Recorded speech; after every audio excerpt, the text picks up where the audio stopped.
Atti capitolo 27. Paolo inviato a Roma. Quando fissaino e ci fa partire per l'Italia, consegnaino Paolo, insieme a certi altri prigionieri, rinde mano in un centurione, che si chiamava Giulia, che faceva parte dei soldati Augusto.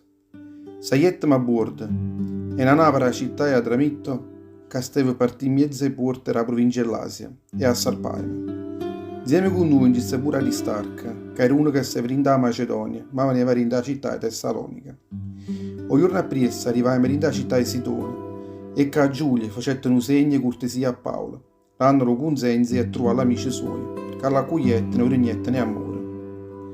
Poi partiettem a Sidone, camminavamo per il mare, ora canza l'isola Cipro, perché i venti erano contrari, e roba che avevano gustiata a Cilicia e a Panfilia, arrivavamo rinda città di Mira, rinda terra era Alicia. Cao centurione Giulio trovò una nave a Alessandria, che stava a Sarpanna per l'Italia, e ci facette salire a bordo. Navigavamo per mare per parecchi giorni, camminando piano piano, e a stiente arrivavamo vicino all'isola Cnito. Poi, proprio perché il vento non c'era vacanze e rese rindo porto, avevamo a continuare per mare ora canza Creta, vicino al capo di Salmone. E camminando costa a costa, a fatica potevamo arrivare in un porto chiamato Buoni Porti, che stava vicino alla città di Lasea. E proprio perché era passato già parecchio tempo e diventava sempre più pericoloso continuare a mare, perché era già passata la festa della spiazione, Paolo ripigliava con forte voce che gli marinara dicendo: «Gli sto vedendo che questo viaggio sta diventando chino di pericolo e può portare assai rammaggio, non solo a quella mercanzia che tenete a bordo, ma pure per la stessa nave. E specie per tutto quanto noi che stiamo rischiando di perdere la vita nostra». Il centurione romano invece si mettette più a sentire il parere del comandante e del padrone della nave, che tutte quelle parole che aveva detto Paolo. E proprio perché chi lo porta è buono porta, era poco sicuro per non ci passare per nada, la maggior parte della gente fu il parere partì a là, che a speranza di passare per nada a Fenice, che erano porte ai Crete, che si trovava in mezzo alle bicce e al maestrale. Là si poteva passare per nada. A tempesta rinda l'acqua ai Crete. Quando cominciava a sciosciare le bicce roce, si facevano capace che oramai si poteva mettere in pratica il progetto.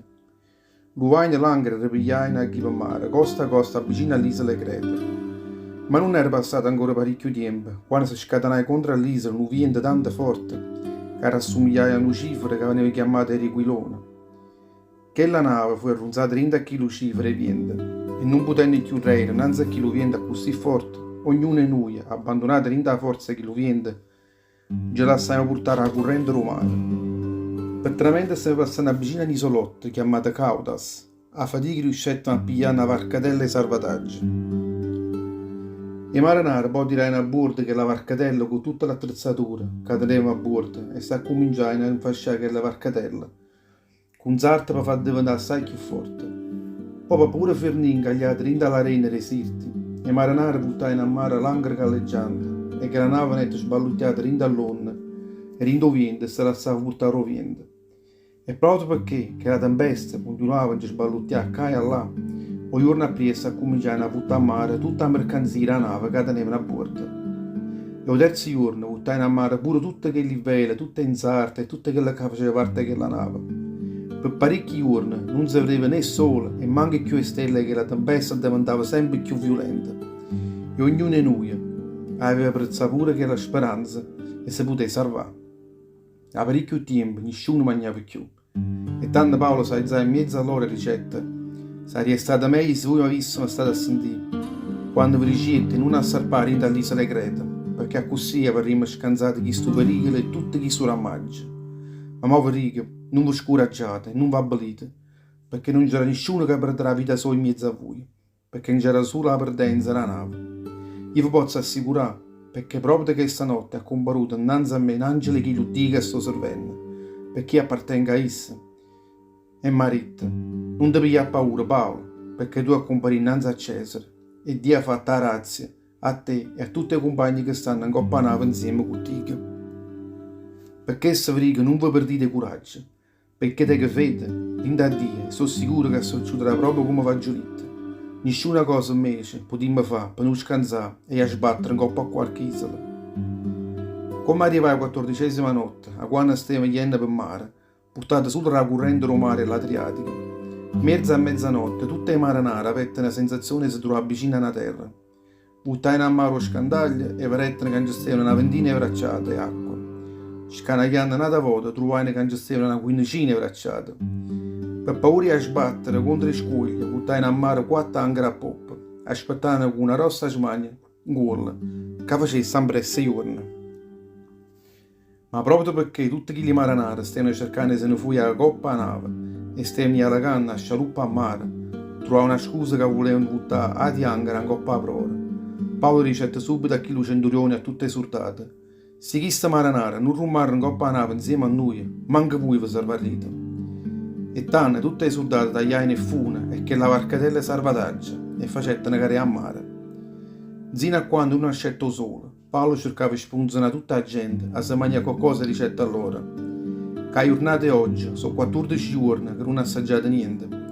E proprio per questo vi supplico che vi mangiate qualcosa, perché questo vi aiuterà a vi salvare, perché vi posso assicurare che mancano i capelli, la capa vostra, Dio farà i perduti.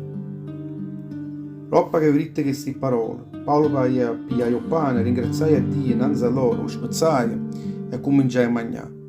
Pur tutto l'altro si sentette nel chine coraggio e cominciarono a mangiare pure loro. Tutti quelli che stavano in coppa a quella nave erano 265 persone. Roppa che avevano mangiato e si erano saziate, facettano alleggerire la nave, buttando a mare tutta la racciola che tenevano a bordo. Naufragio a Malta. Come schierai giorni, vedettero la terra innanzi all'occhio loro, ma non arrivai a riconoscere che è la terra, perché vedettero solo un curvo con l'arena e pigliai una decisione. Se fosse stato possibile buttare quella nave insieme alla coppa all'arena, tagliai l'ancora e lasciai cari a mare, e in lo stesso momento allontai nei cime dei timone, schiai una vela maestra innanzi al vento, e così la nave cominciai a si indirizzare in mezzo all'arena. Ma sotto trovai una secca che la nave e incagliai. Veramente la prora era rimasta ferma, cairindo all'arena. La poppa invece amminacciava se sfasciava sotto la violenza che le onde. I soldati tanto pensavano a uccidere tutti i prigionieri, perché avevano paura che si potessero fuggire buttandosi a mare. Chi lo centurione invece, che voleva salvare la vita di Paolo, non facette mettere in pratica il progetto, che tenevano in capo tutti gli soldati, e comandai che si buttassero a mare per prima tutti quelli che sapevano annatare e potessero arrivare in terra in coppa all'arena e poi tutti gli lati. Che si potevano aiutare che tavole lignam e con tutti chi le ruttavano la nave. E così tutta la gente arrivava in terra, sana e salva.